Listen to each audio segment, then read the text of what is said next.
Apa sebenarnya hakikat bahagia itu?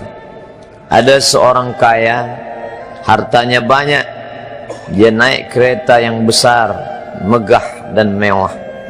Dalam perjalanan dia tengok ke sebelah kanan ada tanaman padi sawah yang menghijau.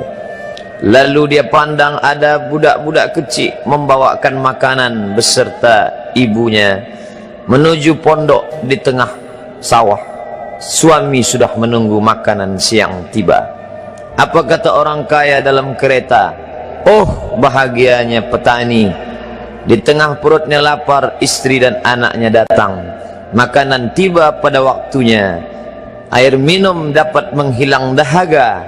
Lapar hilang, rindu pun sirna, karena istri dan anak ada di sekitar dia. Bahagianya menjadi petani, kata orang kaya dalam kereta. Masa orang kaya berpikir bahwa dia tidak bahagia?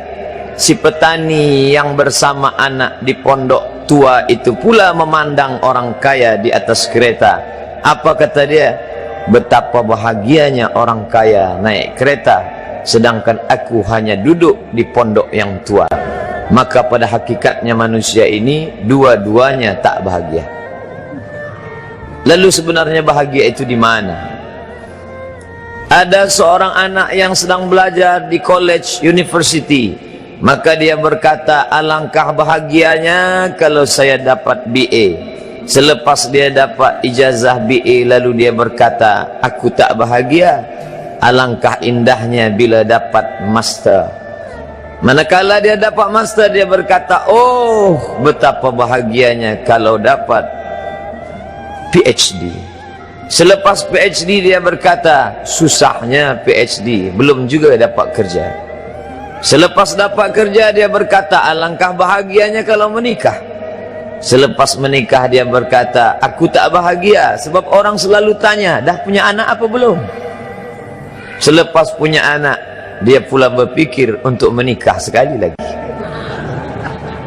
Jadi sebenarnya bahagia itu punya siapa? Oleh sebab itu bila kita baca kitab-kitab, maka makna sa'adah, kebahagiaan, orang yang bahagia sa'id, bahagia adalah insyirahus sadr, ketika hati terasa lapang apapun yang datang. Kalaulah pelajar yang mendapatkan BA itu hatinya lapang, tentu dia bahagia. Kalaulah petani yang berada di tempat rumah tua itu hatinya lapang, tentulah dia bahagia. Kalaulah orang kaya dengan kereta yang besar itu hatinya lapang, tentulah dia bahagia.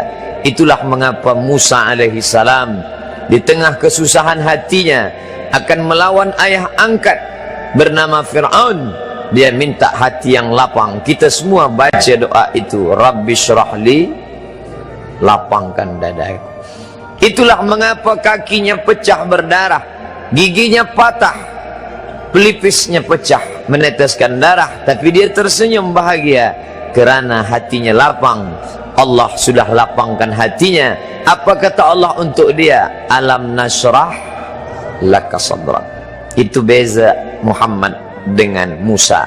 Musa meminta, Rabbi shrah li sadri wa yassir li amri wahlul 'uqdatam min lisani yafqahu qawli.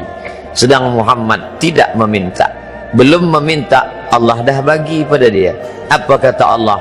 Alam nasrah laka sadrak wa wada'na anka wizrak alladhi anqadha dhahrak wa rafa'na laka dhikrak. Bila kau dalam keadaan susah, dua kali Allah ulang, fa inna ma'al usri yusra, inna ma'al usri yusra. Hati lapang itulah yang membuat Haji Abdul Malik Karim Amrullah Buya Hamka tersenyum di dalam penjara. Penanya berjalan perlahan tapi pasti, maka keluarlah tafsir Al-Azhar.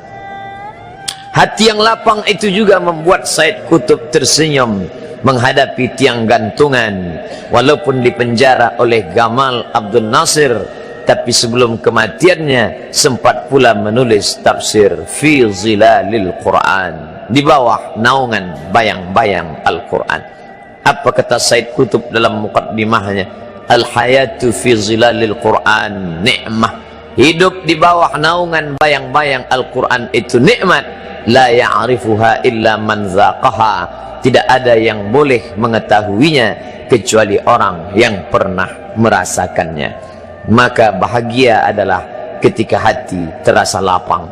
Bila kita nampak raut wajah orang yang tenang cerah, maka ketenangan bukan pada wajahnya.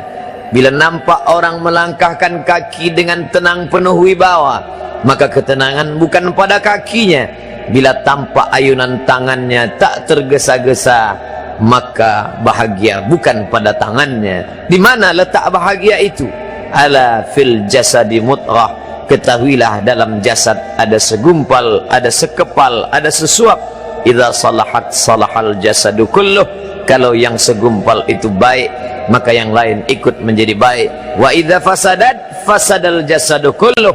Kalau yang segumpal itu rusak, maka dia pun ikut menjadi rusak. Yang segumpal itulah yang mengendalikan mata, telinga, tangan, kaki.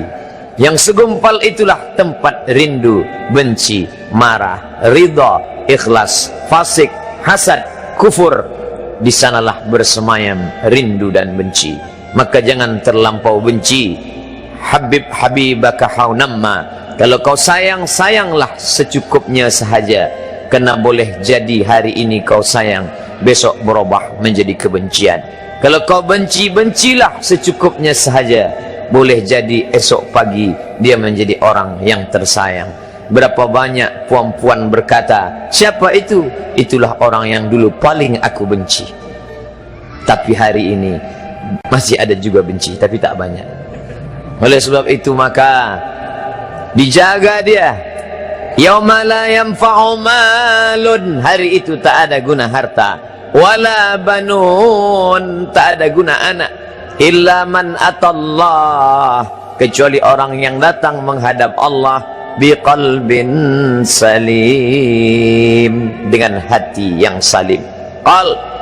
Qaf lam ba, qallaba, berbolak-balik. Qallaba, tidak selamanya bahagia. Kadang pagi hati tenang, petang datang dia pun susah.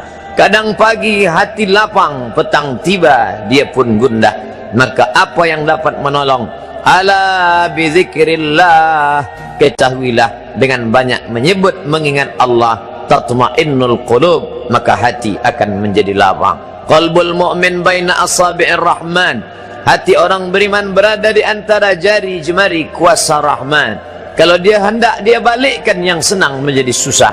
Kalau dia berkehendak yang susah, dia balik menjadi lapang.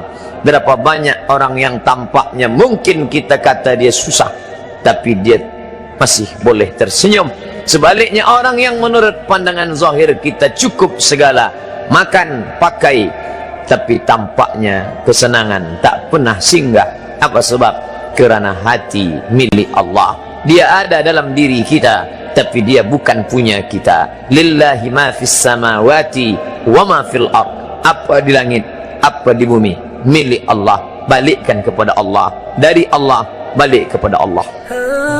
Assalamualaikum warahmatullahi wabarakatuh. Hai sahabat religiwan semuanya, semoga usia bertambah, istiqomah juga semakin bertambah, amal bertambah, maka bertambah pula kesiapan kita untuk tetap menebar kebaikan. Assalamualaikum warahmatullahi wabarakatuh.